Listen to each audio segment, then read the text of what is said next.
CEAP, Centro Espírita Altivo Panfiro. Uma casa de amor. Bom dia a todos. Bom dia. Nós estamos estudando a Revista Espírita de 1858, mas antes vamos ler o Evangelho. Capítulo 11. Amar o próximo como a si mesmo, item 4. Amar o próximo como a si mesmo, fazer aos outros o que desejamos que os outros façam por nós, é a expressão mais completa da caridade, pois resume todos os deveres para com o próximo. Não pode haver guia mais seguro a esse respeito do que tomar como medida do que se deve fazer aos outros o mesmo que desejamos para nós. Com que direito se exigirá um bom procedimento dos nossos semelhantes, se não temos para com eles a indulgência, a benevolência e o devotamento? A prática desses ensinamentos conduz à destruição do egoísmo. Quando os homens os usarem como regra de comportamento e como base da sua verdadeira fraternidade, e farão reinar entre eles a paz e a justiça. Não haverá mais ódios nem divergências de opiniões, mas união, concórdia e benevolência mútua. Pode fazer a prece. Senhor Deus, nosso Pai, Jesus Cristo, nosso Mestre amoroso, nós agradecemos mais esta oportunidade de estarmos aqui, Senhor, na Tua presença, na presença da espiritualidade amiga, estudando essa doutrina maravilhosa. Nós agradecemos a Jesus em nome do amor, em nome de Deus, nosso Pai. Damos por iniciados estudos em torno da Revista Espírita de 1858. Que assim seja, graças a Deus. Assim seja. Então, nosso professor hoje não está presente, mas é por uma causa justa.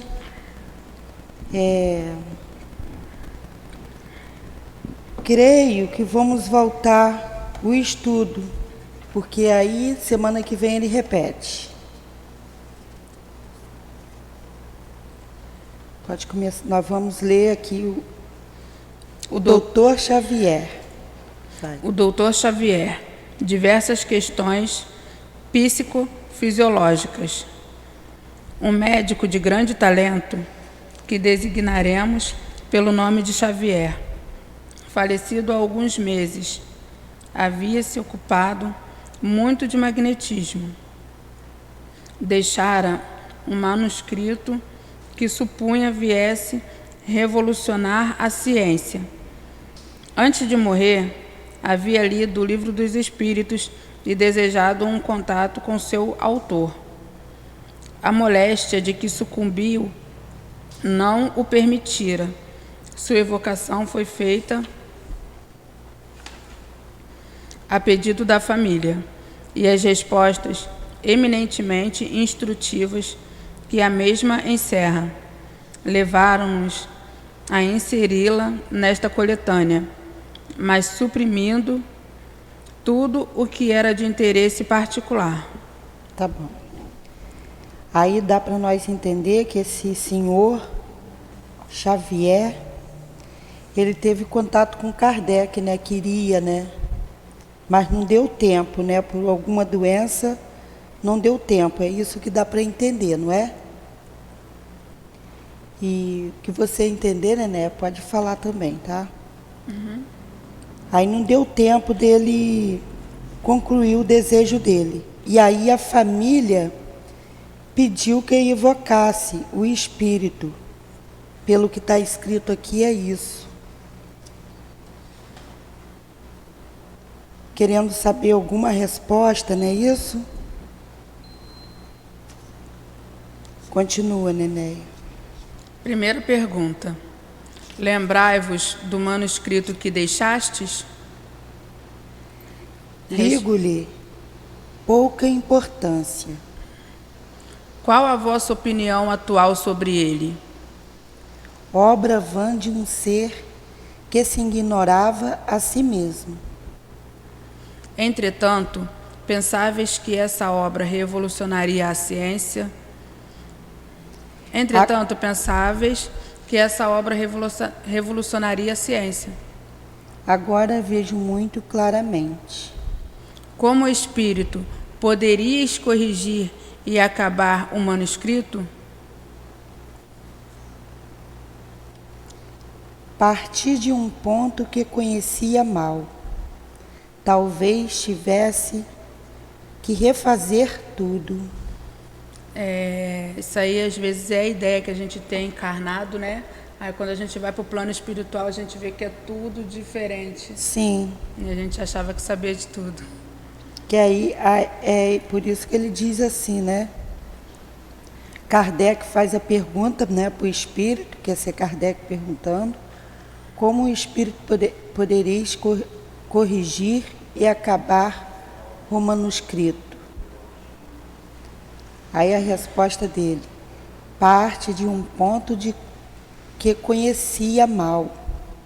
Talvez tivesse que refazer tudo. Olha só, ele como espírito, ele já estava imaginando que talvez ele deveria de refazer todo o trabalho lá, que ele deixou alguma coisa escrita, né? Uhum. Aí ele, como espírito, ele estava falando, talvez eu pudesse de reescrever tudo de novo. E em cima dessa pergunta que você leu e respondeu aí a 4, na resposta da 3, agora vejo muito claramente, ou seja, agora, depois que você parte para o plano espiritual, que você tem uma ideia mais aberta. Pelo que dá para entender aqui, ele escrevia uma obra, né?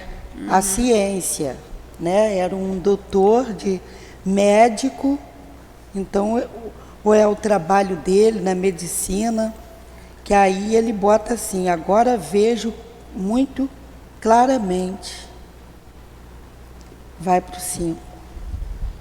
Sois feliz ou infeliz? Espero e sofro. Que esperais? Novas provas. Qual a causa de vossos sofrimentos?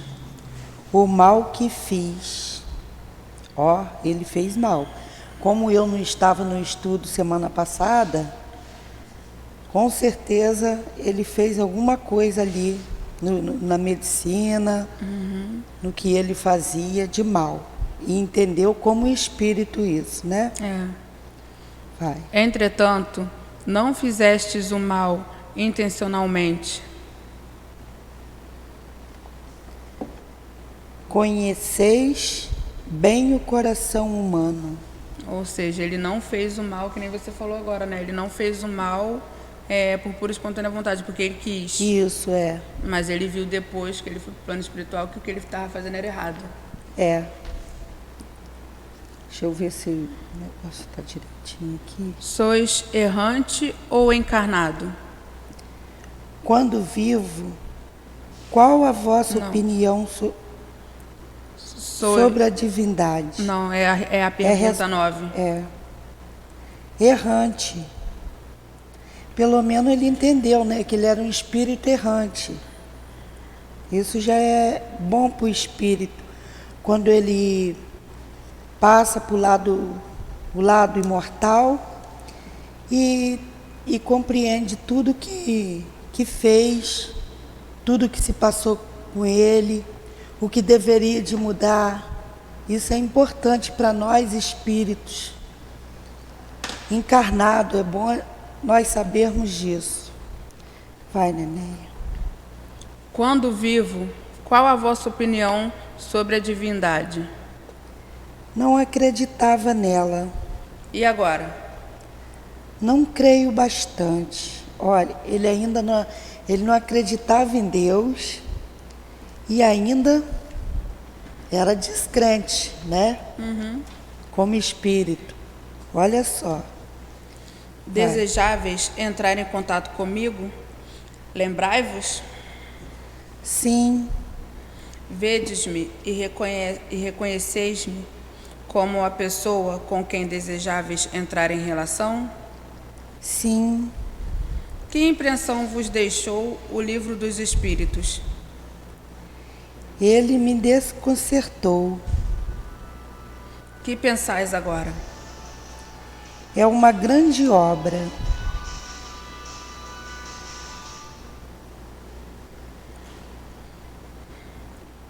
Que pensais do futuro da doutrina espírita? É grande, mas certos discípulos a prejudicam. Quais os que a prejudicam? Os que atacam coisas reais, as religiões, as primeiras e mais simples crenças dos homens. Olha como ele fala aqui sobre a doutrina espírita. Ele já como espírito já sabe que a doutrina espírita é atacada, né? E Kardec pergunta, como? Fala aí. Que pensais do futuro da doutrina espírita? É grande, mas certos discípulos a prejudicam. Quais os que a prejudicam? Pois é. Os que atacam coisas reais, as religiões, as primeiras e mais simples crenças dos homens. Olha ele como espírito tendo essa visão, né? Sim. Muito importante para ele.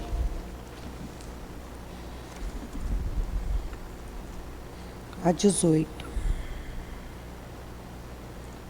Como médico, e em razão dos estudos que fizestes, sem dúvida podeis responder às seguintes perguntas. Pode o corpo conservar por alguns instantes a vida orgânica após a separação da alma? Sim. Por quanto tempo? Não há tempo. Peço que esclareçais a resposta. Isso durante apenas alguns instantes. Como se opera a separação entre a alma e o corpo? Como um fluido que se escapa de um vaso qualquer. Ó, ele fala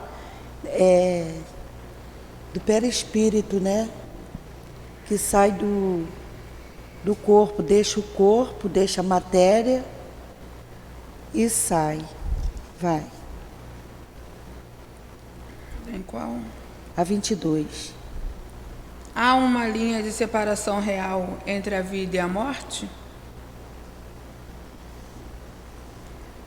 Os dois estados se tocam e se confundem. Assim o espírito se desprende pouco a pouco de seus laços. Desata-os e não os arrebenta. Tá vendo? Muito legal, muito bom a gente aprender isso aqui. Que muitos fazem essa pergunta. Arrebenta o laço fluídico arrebentado? Não. Ele fala, desata, né? Uhum. Cadê? Ali. Pouco a pouco vai se soltando. Não é assim, pá, que nem todo mundo pensa que é, né? Arrebentar. Vai. Esse desprendimento da alma espera-se mais prontamente nuns que noutros? Esse desprendimento da alma opera-se mais prontamente nuns que noutros? Sim. Nos que em vida se elevaram acima da matéria, pois sua alma pertence mais ao mundo dos espíritos que ao terrestre. Aí ele fala, né? As pessoas, o que dá para entender aqui é isso. Vamos ver semana que vem o que o professor diz. Quanto mais nós se elevamos aqui no corpo, né? Acima da matéria, por sua competência, mais ao mundo, está mais hábil ao mundo dos espíritos. Não é isso? Então o rompimento é mais fácil. Mas É mais rápido. E mais suave, né? Porque a pessoa já está já bem ligada no plano espiritual. Agora, quando a pessoa está ligada à matéria, aí demora mais, né? Porque a pessoa não quer sair, não quer abandonar o corpo, não quer... isso. Deve ser maior sofrimento. Com certeza é um sofrimento. Eu faço muita prece para as pessoas que são desligadas do corpo bruscamente, né? Ocorrem esses acidentes. E aí eu faço prece. Será que a pessoa tem essa noção do mundo espiritual?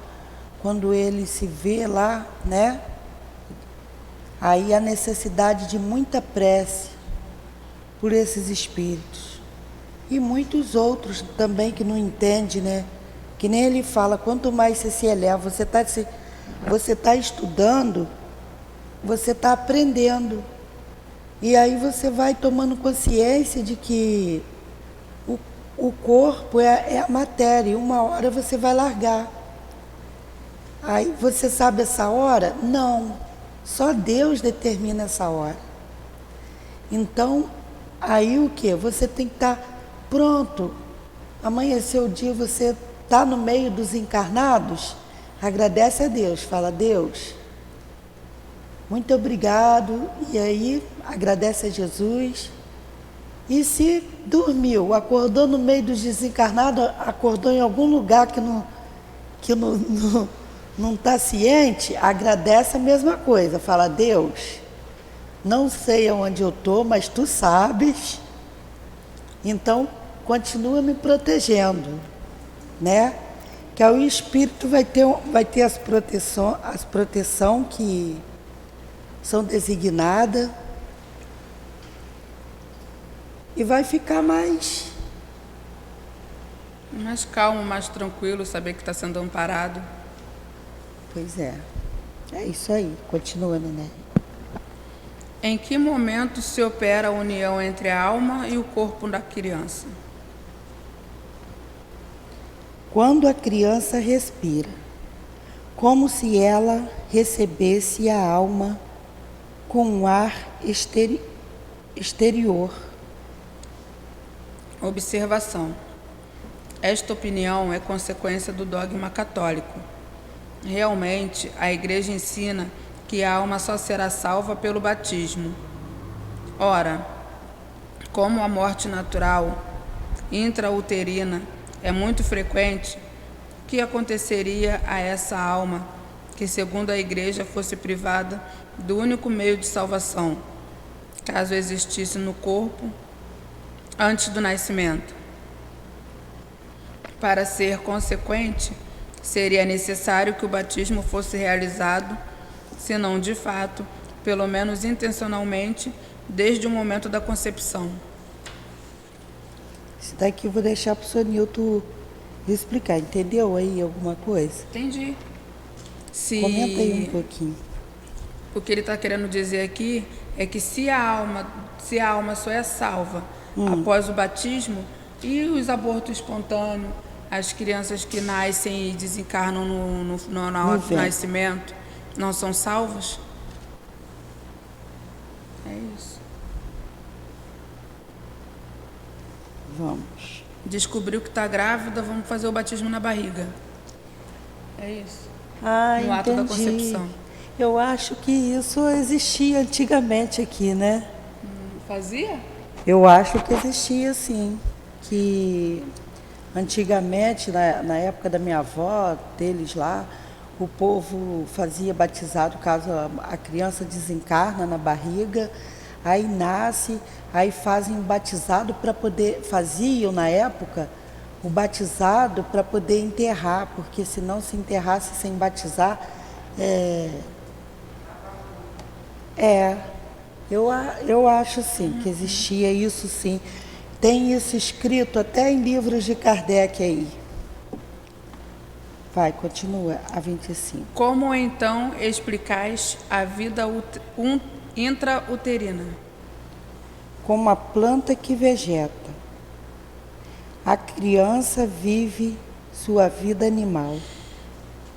Há crime em privar a criança da vida antes de nascer, desde que nessa época a criança não tem alma e pois não é um ser humano? A mãe ou qualquer outra pessoa que tirasse a vida a uma criança antes de nascer cometeria um crime, pois impediria uma alma de suportar as provas de que o corpo deveria ser instrumento. Que bonito, né? Uhum. Aí hoje em dia a gente está aí, o povo querendo aprovar a lei de aborto, né? Que a gente vê aqui que isso é um crime. A pessoa, o pai ou a mãe que faz esse tipo de coisa que eu nem gosto de falar. Isso é um crime. A partir do momento que a mãe dessa criança pensasse, o que seria de mim se eu não tivesse nascido? Sim. Ela deixaria a criança vir. É verdade. Vai, continua. Há crime. Não. A mãe. Não, 27? É. Não obstante, dar-se-ia a expiação que deveria sofrer a alma impedida de reencarnar? Sim, mas Deus sabia que a alma não seria unida àquele corpo. Assim, nenhuma alma deveria unir-se àquele envoltório corporal. Era a prova da mãe. Dê a pergunta de novo. Que é no caso a criança desencarna, não obstante, né? dar-se-ia a expiação que deveria sofrer a alma impedida de reencarnar?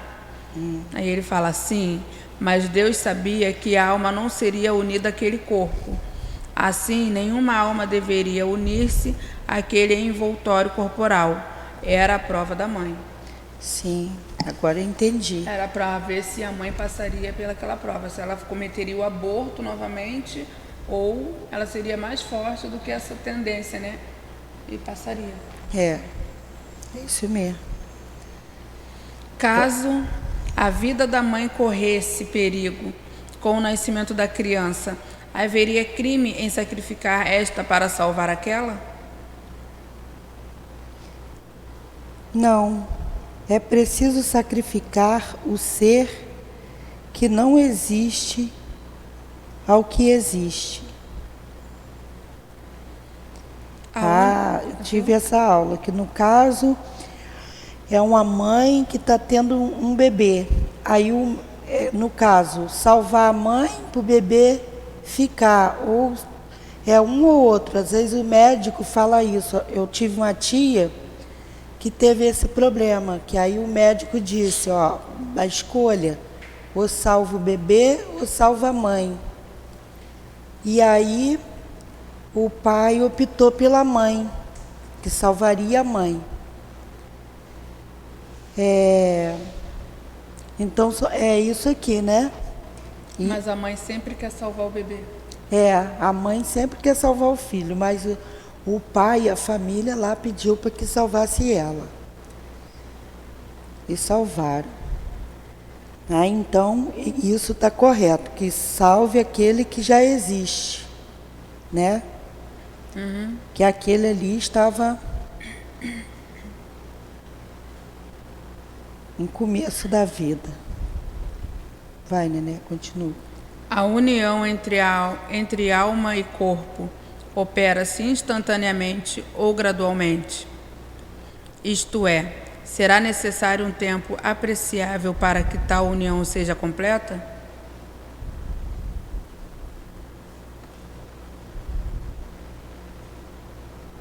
O espírito não entra bruscamente no corpo. Para medir esse tempo, imaginai que o primeiro sopro que a criança recebe é a alma que entra no corpo. o tempo em que o peito se eleva e se abaixa. A união da alma com tal ou qual corpo é predestinada ou a escolha só se verifica no momento do nascer?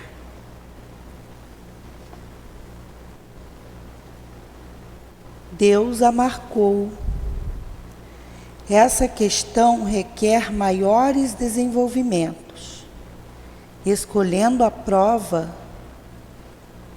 que quer passar, o espírito pede para encarnar.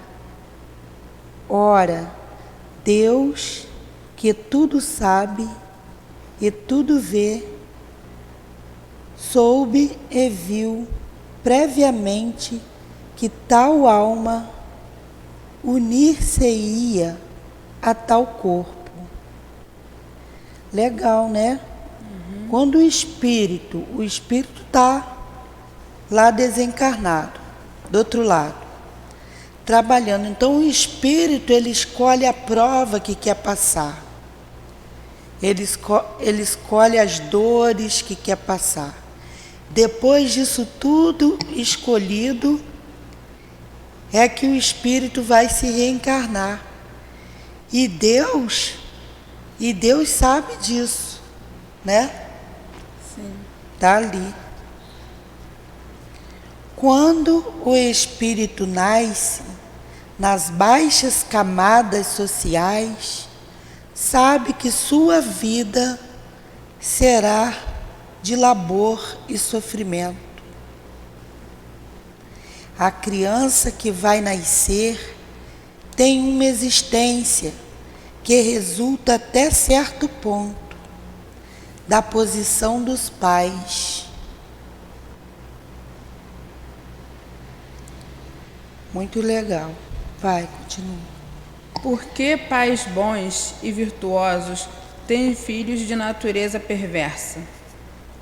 Por outras palavras, por que as boas qualidades dos pais não atraem sempre, por simpatia, um bom espírito para lhes animar o filho? Um mau filho pede bons pais, na esperança de que seus conselhos o dirijam por melhor caminho. Podem os pais, pelo pensamento e pela prece, atrair para o corpo da criança um bom espírito ao invés de um inferior? Não, mas podem melhorar o espírito da criança, a que deram nascimento. Esse é o dever. Os maus filhos são uma prova para os pais. Então ele diz que às vezes a gente até escuta isso, né? As pessoas falam assim, pede um espírito bom, logo assim que você fica grávida, aí começa as pessoas falando, pede um ser bom e não sei o quê. Então, está vendo aqui, Kardec fez a pergunta, isso pode mudar? Pode então interferir que venha um espírito com provas, com luta, que venha Não, já está escolhido. O espírito, quando vai nascer, é para nascer ali. Então está escolhido para nascer ali. Os pais têm o dever de mudar aquele espírito que está aqui. Através dos pais, o espírito vai ter um comportamento melhor que tiver em outras vidas. Entendeu? Angelane. Oi. Até porque no momento da concepção, o espírito já está no feto, né? Então, muitas vezes, até quando a mãe parar para pensar que está grávida, já tem uma vida dentro dela, já tem um espírito, então ela não tem como ela escolher que espírito que vai, né, incorporar no filho, até porque já está escrito. Pois é verdade.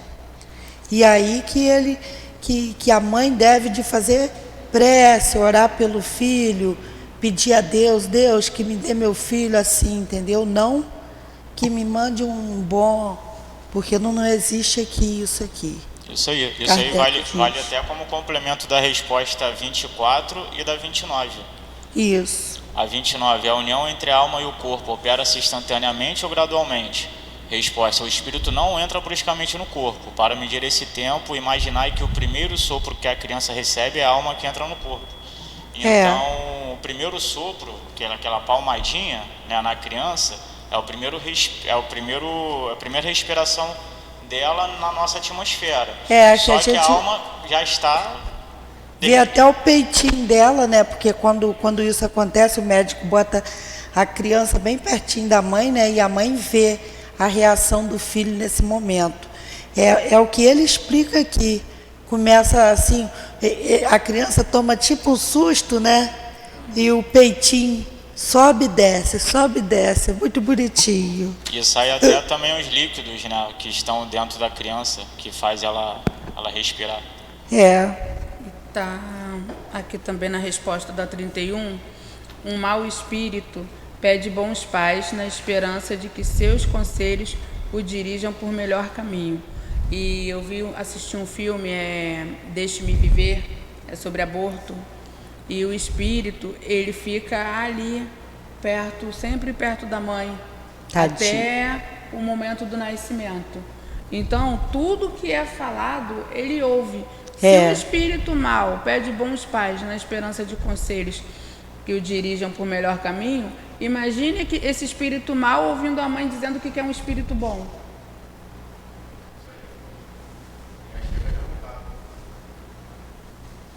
Porque ele vai ver todo aquele carinho, toda aquela atenção que eles estão dando para ele antes mesmo de sair da barriga, ele já vai se modificando ali. Sim, é verdade. 32. Podem os pais, pelo pensamento e pela prece, atrair para o corpo da criança um bom espírito ao invés de um inferior? Já li essa, né? Não, você leu a 31. Não, você leu a 30 e respondeu a 31, aí vai a 32. Que a 31 foi o resultado do filme que você viu. Porque eu voltei. Isso.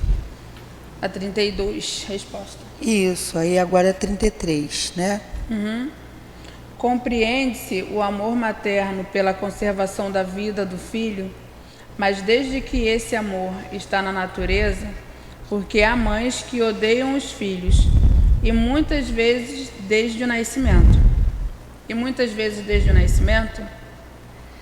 Maus espíritos que procuram entravar o espírito da criança, a fim de que sucumba na prova que desejou. Então, esse tipo de mãe que está aqui, né? Mãe que odeiam os filhos, e muitas vezes desde o nascimento. Faz uma pergunta e ele responde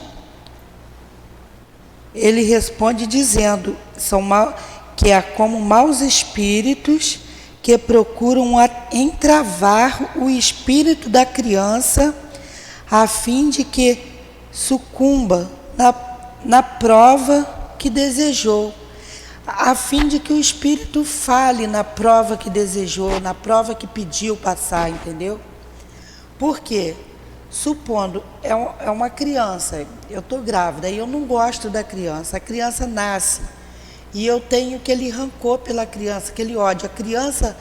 A criança ela vai, o espírito ele vai começando a sofrer, ele começa a sofrer, poxa, minha mãe não gosta de mim, porque a criança sente. E aí o quê? Ele pode continuar um mau espírito, entendeu? Sendo um espírito revoltado, porque Deus me botou aqui nesse lar, entendeu? Ser um espírito revoltado, por isso ele acaba falindo as provas que foi determinado para ele, entendeu? E às vezes também ele acaba desencarnando, sofrendo, sofrendo por causa da mãe ou do pai que não gosta, entendeu? Então o espírito acaba sofrendo, que acaba desencarnando. Aí fale naquelas provas, a necessidade que ele volta de novo para passar por outras provas e aí adquire mais provas ainda. Olha só, que tristeza, né? Vai, continua. Agradecemos as explicações que nos destes. Para vós, para vos instruir, tudo farei. A teoria dada por este espírito sobre o instante da união da alma ao corpo não é bem exata. A união começa desde a concepção, isto é, desde o momento em que o espírito, sem estar encarnado, liga-se ao corpo por um laço fluídico, que se vai reforçando cada vez mais até o nascimento. A encarnação só se completa quando a criança respira. Vide o Livro dos Espíritos, questão número 344 e seguintes. Isso aqui Kardec explica, porque o espírito, o feto, quando está na barriga, o corpinho está se formando. O corpinho depende do quê? Do ato sexual, que é o pai e a mãe, e o corpinho está se formando. Aí, o que acontece? O espírito, que está designado aquele corpinho, ele está aqui, do lado da mãe, cordão fluídico ligado ali naquele corpinho. Que o corpinho está vivo ali dentro da barriga. E ele diz lá no Livro dos Espíritos, nessa questão 344, é que o espírito, na hora que nasce a criança, é na hora que o espírito toma conta do corpo de vez, porque é na hora daquele choque que a criança toma, que o bebê toma.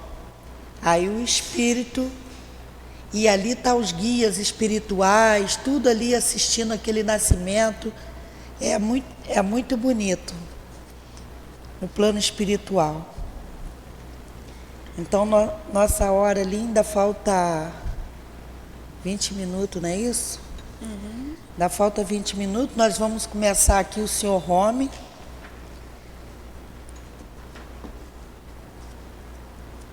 Senhor Home, segundo o artigo, ver o número de fevereiro de 1858.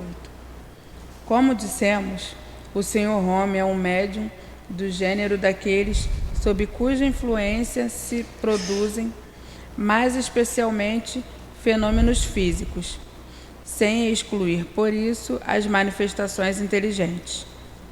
Tudo é feito de que revela a ação de uma vontade livre. É por isso mesmo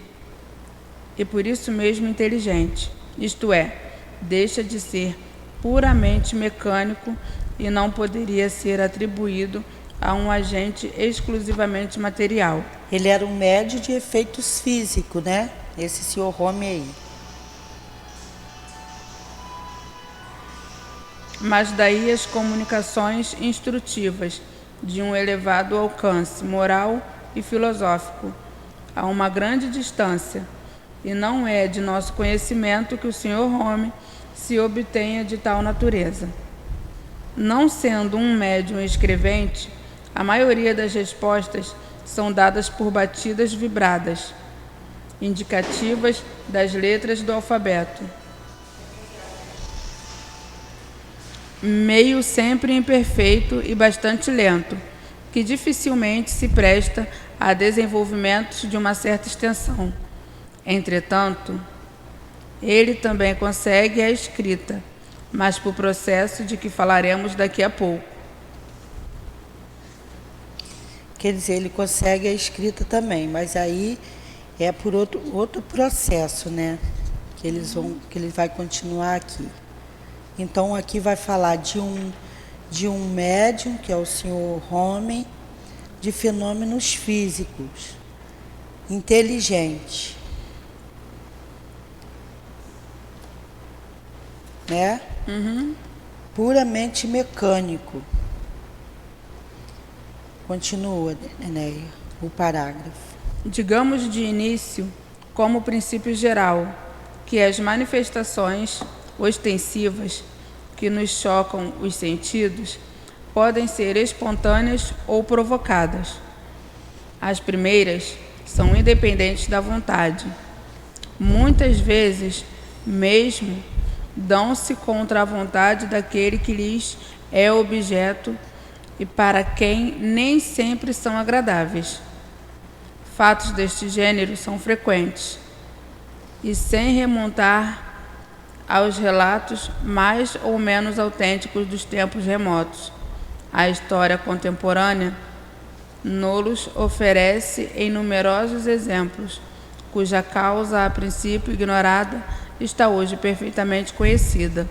Tais são, por exemplo, os ruídos insólitos, os movimentos desordenados dos objetos, o puxar de cortinas, o arrancar das cobertas, certas aparições e etc.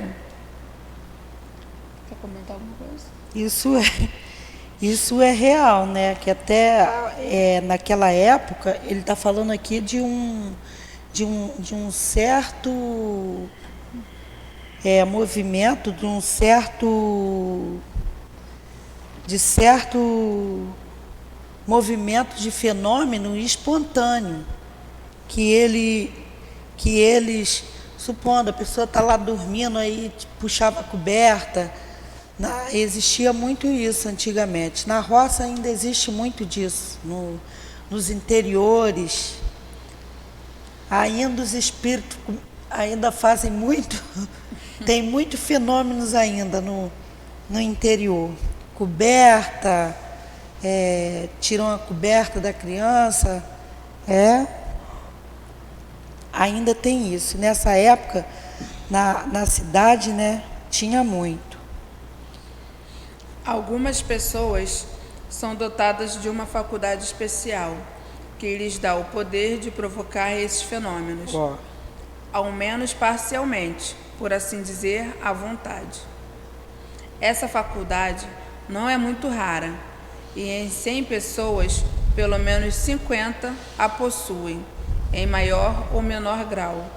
O que distingue o Sr. Home é que nele a faculdade está desenvolvida, como nos médiuns de sua espécie, de modo, por assim dizer, excepcional.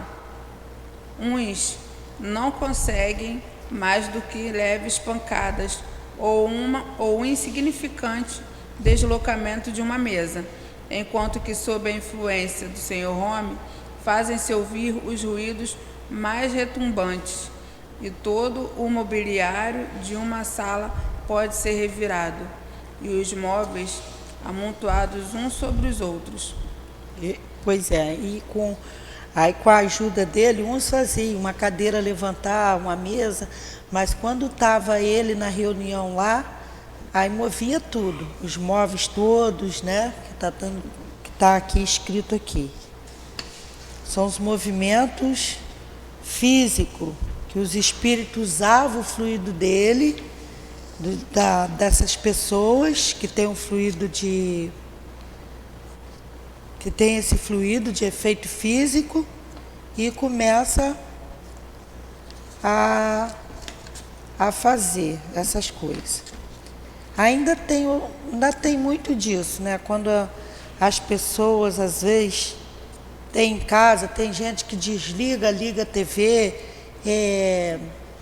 bate porta ou toca campainha. Isso às vezes acontece ainda. Às vezes fala, a lâmpada queimou, a lâmpada vai e acende de novo. Pois é. Você pensa que a lâmpada queimou, daqui a pouco a lâmpada acendeu. Aí você diz, eu acho que está com problema na corrente elétrica aí dentro dessa mesa. É sempre assim. Por mais estranhos que pareçam tais fenômenos, o entusiasmo de alguns admiradores muito zelosos ainda achou um jeito de os amplificar, por meio de pura invencionice. Por outro lado, os detratores não ficaram inativos.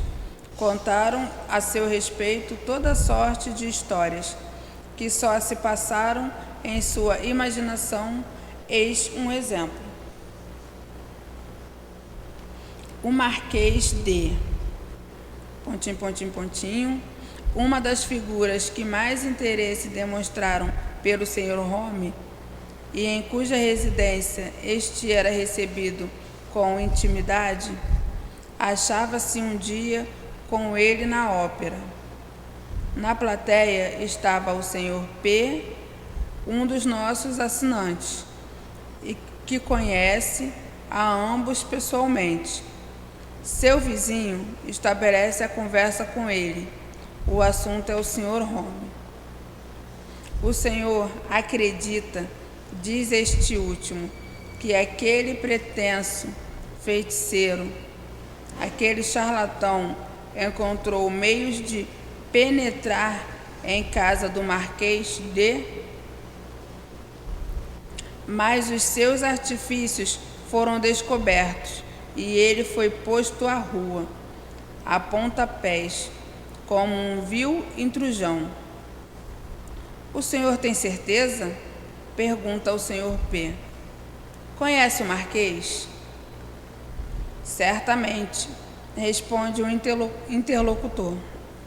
Nesse caso, retorquiu o Sr. P., olhe para aquele camarote.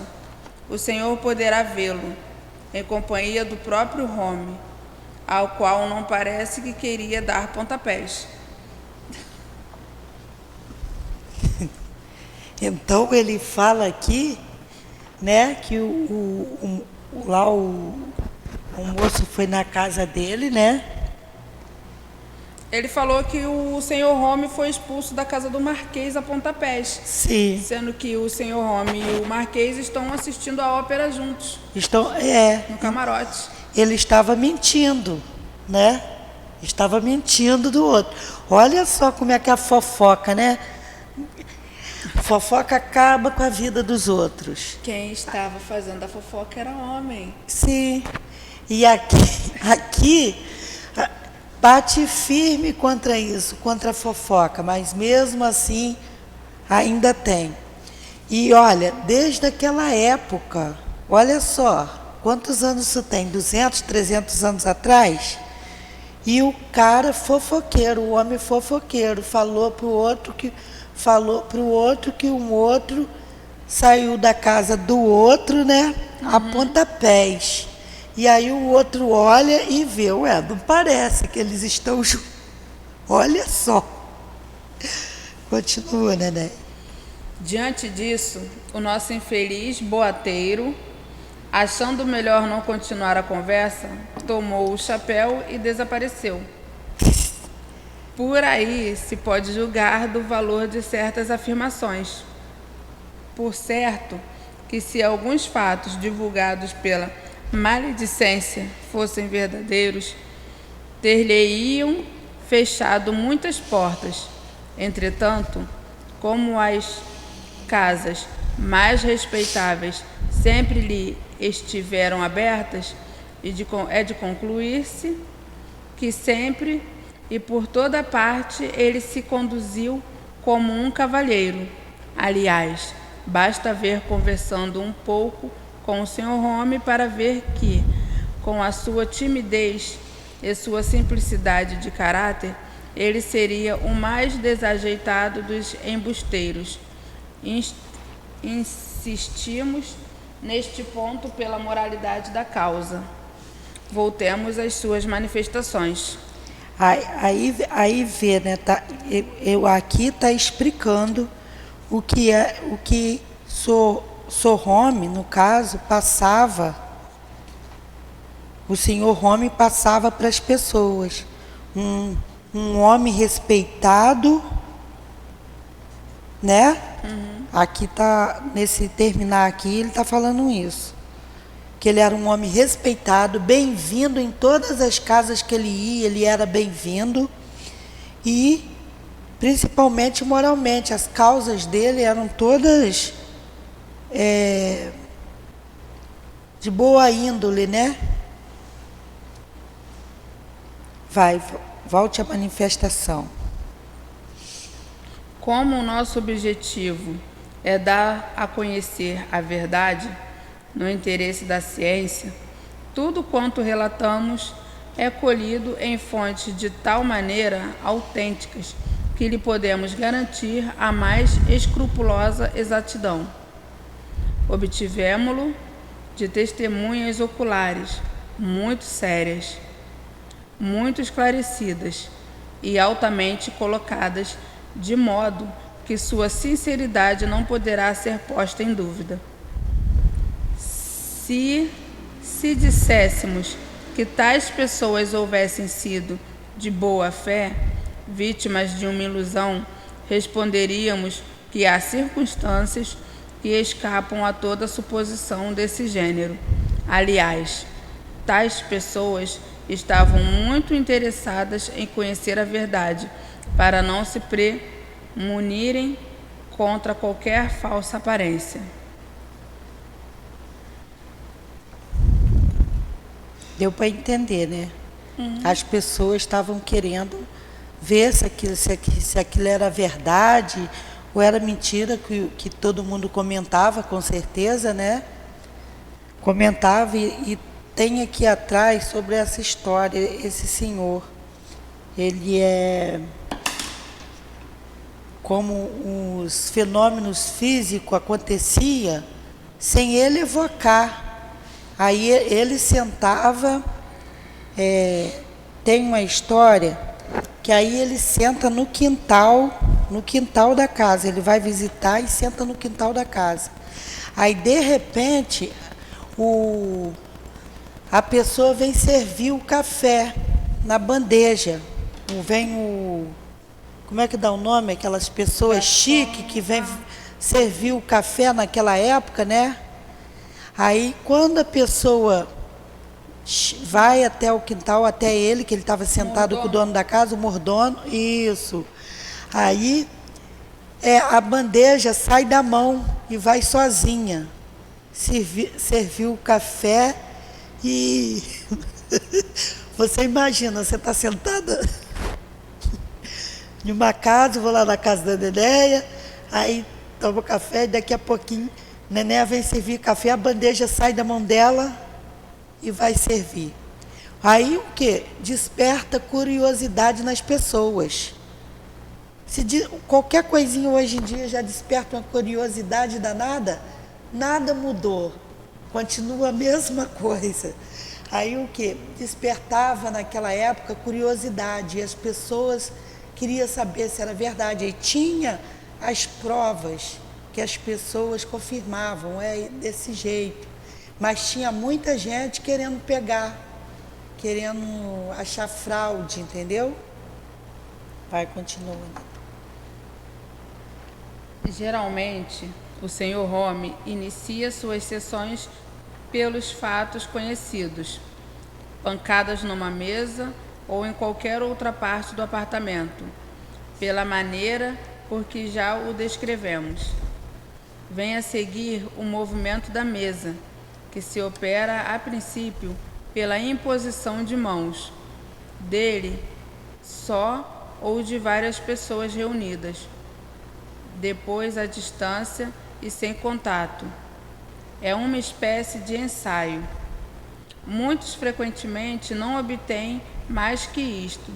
Depende da disposição em que se encontra e algumas vezes também da dos assistentes. Há pessoas perante as quais jamais produziu coisa alguma, mesmo pessoas amigas.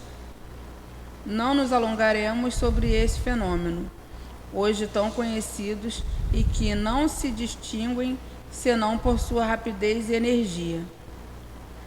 Muitas vezes, após várias oscilações e balanços, a mesa se destaca do solo e eleva-se gradativamente, lentamente, por pequenos impulsos, não apenas alguns centímetros, mas até o teto e fora do alcance das mãos.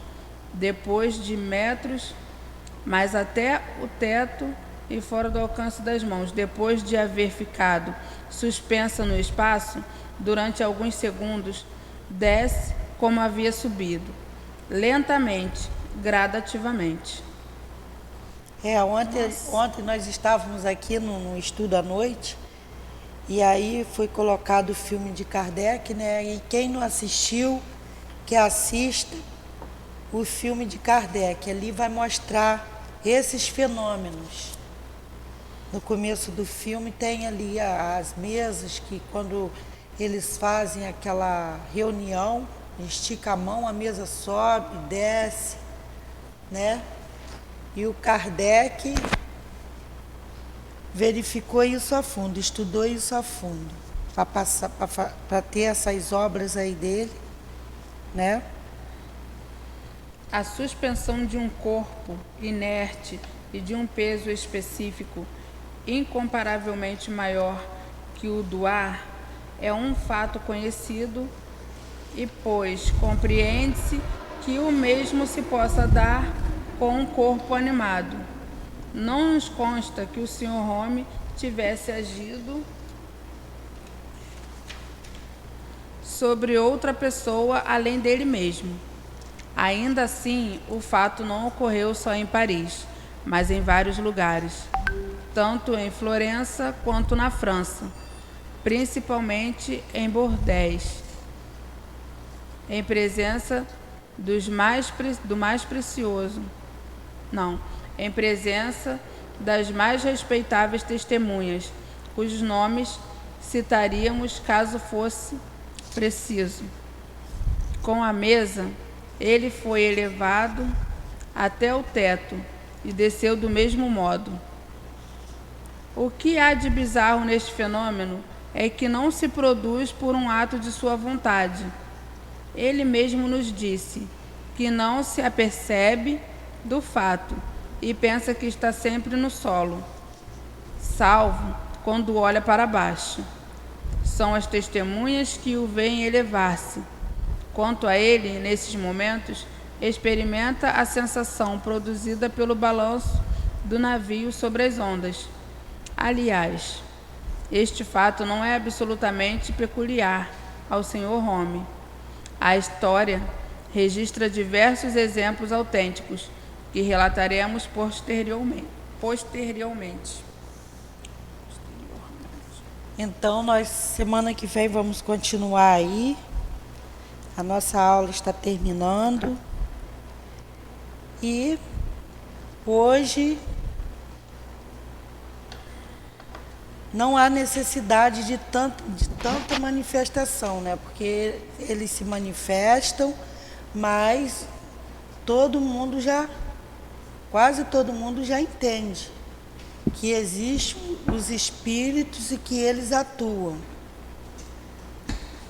E às vezes eles querem se apresentar ou quer chamar a atenção da família, aí vai lá mexer, vai desligar a TV, vai ligar, vai quebrar o copo, vai fazer alguma coisa, entendeu? Às vezes é isso. E depois nós vamos também ver aqui na frente, terminando aqui, semana que vem o nosso professor vai estar aqui, se Deus quiser, e aí vai para o magnetismo e espiritismo, que é muito importante, magnetismo, que através do magnetismo, que aí vai ver ali, que às vezes nem tudo há espírito. Às vezes o magnetismo, ele faz alguma coisa.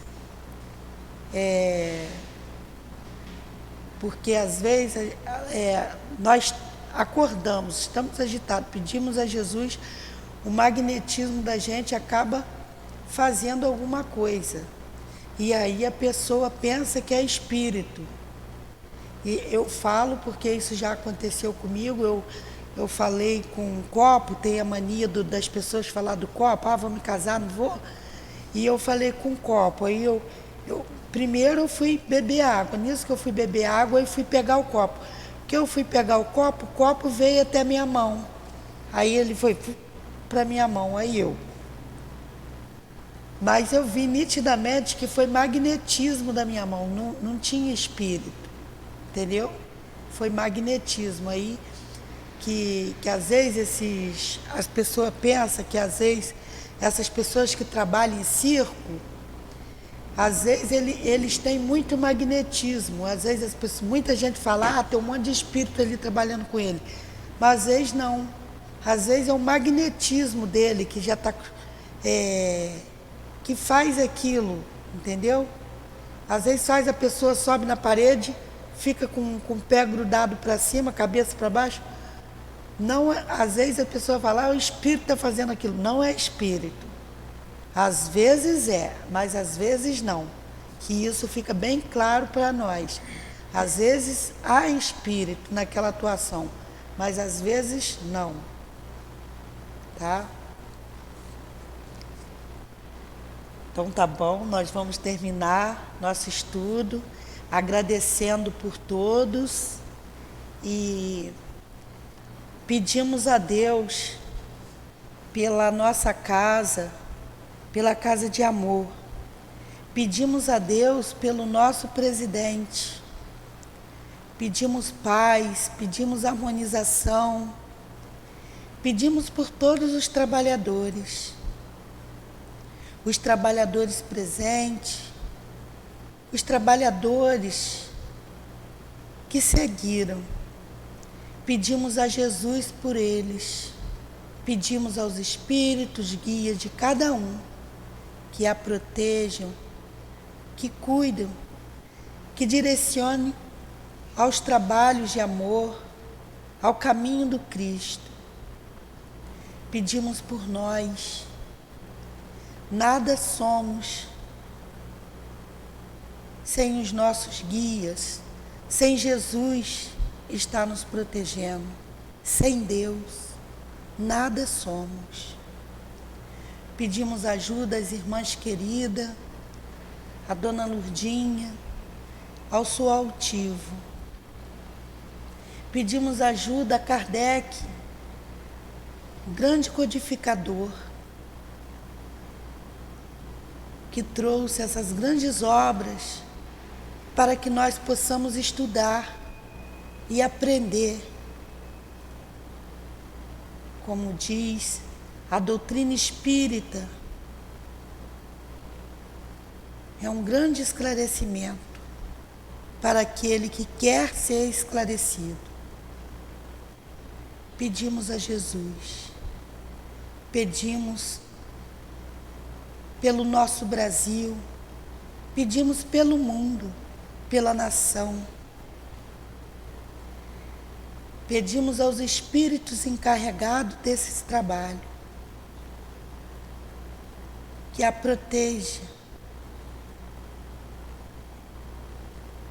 que dirija a cabeça desses homens que são colocados a tocar um país, uma nação. Peço a Jesus por eles, peço a Deus, peço a espiritualidade por todos nós, encarnados e desencarnados. Peço pelos ouvintes, paz, harmonização. Peço a saúde e que Deus a proteja todos. Peço e agradeço.